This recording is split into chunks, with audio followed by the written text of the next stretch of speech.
How you doing with the supermarket lately? Well, for me, sometimes it seems like I'm always over there, except the past couple of months, because there's been bad weather, there's been doctor's appointments, so that's kind of helped me in the sense that I'm not going quite as much. But I've also found that I've been trying to trim my budget a little bit, and this list is by no means expansive, and I have a couple of recipes that I want to share with you.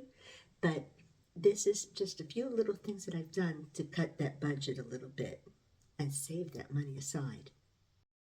I've gotten into the habit of doing periodic checks of the working pantry, prepper pantry, refrigerator, and freezers just to see if anything is out of date or if it needs to be used pretty soon. So let's talk about those oddball things that are sometimes in glass containers, like elbow macaroni. I found a very small amount of it, and elbow macaroni's that it's sometimes to me it's a mystery because it looks like it's a little bit, and then you end up wasting some of it. It's there's not enough sauce for it, so sometimes I've been learning how to not put as much when I make it.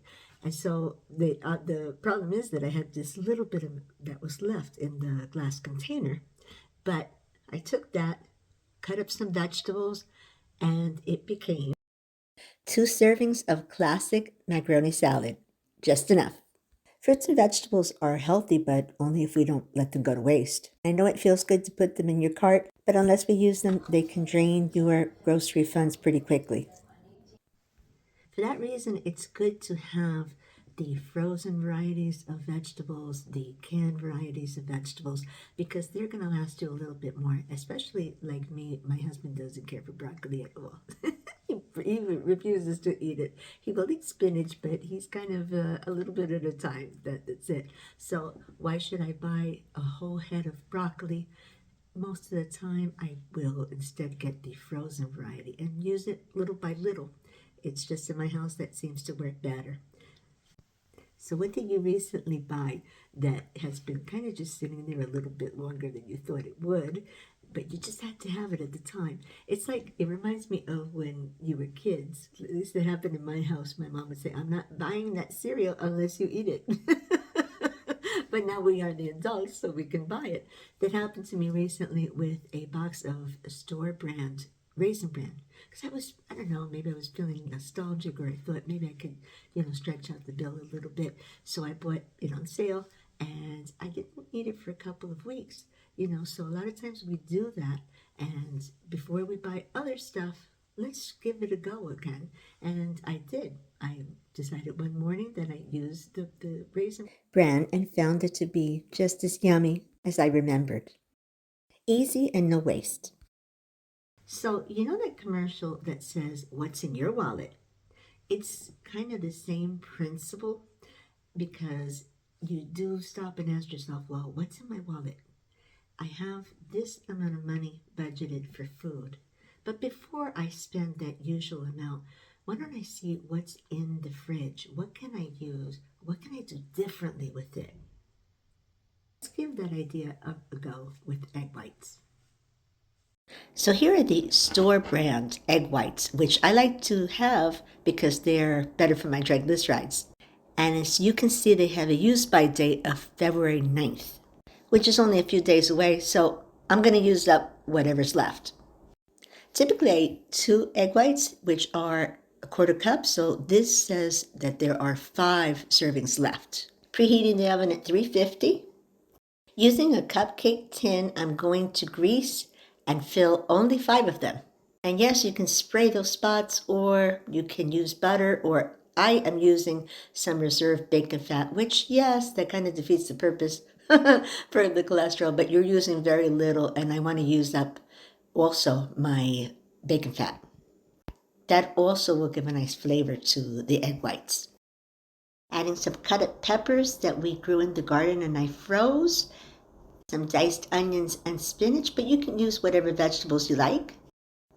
Then I popped it in the oven and baked it for 23 minutes, which is when the toothpick came out clean. And granted, before cooking, they looked like a weird science project, but this is how they came out. Pretty, huh? I let them cool for just a little bit, then used a spoon to scoop them out, put them into separate small containers, and froze them to enjoy another day. Convenient and no waste. Leftovers are another way to save on your grocery bill, and you can file that under what's in your freezer. Again, eating from your freezer, eating from your pantry, that really helps before running out and buying more food. The problem is that sometimes we let the dish sit there for a few days. What I found is that if I have that first serving with my husband, I then will separate the next serving, and if there's anything left, that goes into a container into the refrigerator. I do it pretty much right away, so like that, you don't have that issue of wasting it, and at that point, you just want to throw it out. What I do is I label each container with whatever's inside it, plus the month and the year that it was done. But we tend to use them within a couple of months or less. Incidentally, those are labels that I got from Amazon, and I used to use the ones that would actually wash off in the sink while you were washing the container. Well, I don't put it into the dishwasher. I don't know. I'd just rather not put it into the dishwasher. That label. I'd rather just wash it off. But then by accident, I bought these, which are peel-offs, and they're pretty easy to use, and you get a lot of them. So I'm going to leave a link below in case you'd like to purchase them. And now let's look at another recipe using leftover chicken that was frozen probably about a month ago at least. This is oven fried breaded chicken, enough for 1.5 servings each, which I'm now going to cut up into smaller pieces and set aside. So in addition to the chicken, I'm going to be using a couple of things that I have in the pantry, and then just a couple things I want to use up. The first one being Knorr rice sides. Now it says on it PD 126. That's me. I wrote that. They didn't do that. There was no Best By date, so I actually just put my purchase date. It's supposed to last a long time, but I like to know when I actually bought it. And I've never tried that one before. It looks like it might be good, so we'll give that a go. And it probably would work better with grilled chicken, but hey, we'll be adventurous and try that. Then, instead of water, I have some veggie stock that I was supposed to use for soup. Well, I didn't get around to using it, so now I don't want to waste it. So I'm going to use it in place of the water for the taco rice. Probably give it a little flavor, and because it's veggie stock, probably some nutrients too. Then I have some golden corn, and it is the store-bought, the store brand. It's Harris Teeter, which is part of Kroger's. And it's kind of like a Mexicorn because it's got peppers. So I don't know if I'll use that whole thing. I might use half of it and maybe just save the other half, depending. I don't want to overflow it. So and you can always use half of it later on in another meal. It also can be frozen. Then I also have some fresh grated cheddar cheese, and it's kind of sharp. I did have some that came in a package, but I said, oh, let's use this one instead. So this is what I'm going to be putting together with the chicken. So I'm going to start off with those 2 cups of veggie stock. And to that, they want you to also add the contents of the package and bring them to a boil together. Turned up my heat, and I'm also going to just give it a stir so that everything is moistened. That doesn't take too long to boil, so I'm going to go right ahead and add drains. Make sure that you drain it, but about half the can of the corn. I gave that a stir, but now I'm also going to add all the chicken. Oh, it's really steaming. Okay, there you can see it. Give that a stir, and I'm going to cover it right now. I'm going to turn down the heat, and we're going to cover it. And it's going to cook. If I could get there on there good. We're going to cook it for 7 minutes. Incidentally, I did end up adding more cheese, and I also gave it a nice little stir occasionally. I stirred it occasionally while it was cooking for those 7 minutes, and this is it, pretty much done. By the way, that was delicious. Now, this isn't a food item, but I kind of consider it part of the whole grocery list because of the fact that you buy it in the supermarket, and that would be detergent. I have a little system for that. Now, my house is not that aesthetic, and I don't have the best of lighting. That's why you can kind of see a shadow. But anyway, this is my little system. I try to only do the clothes and the sheets on the bed once a week. I try to keep it down to that minimum.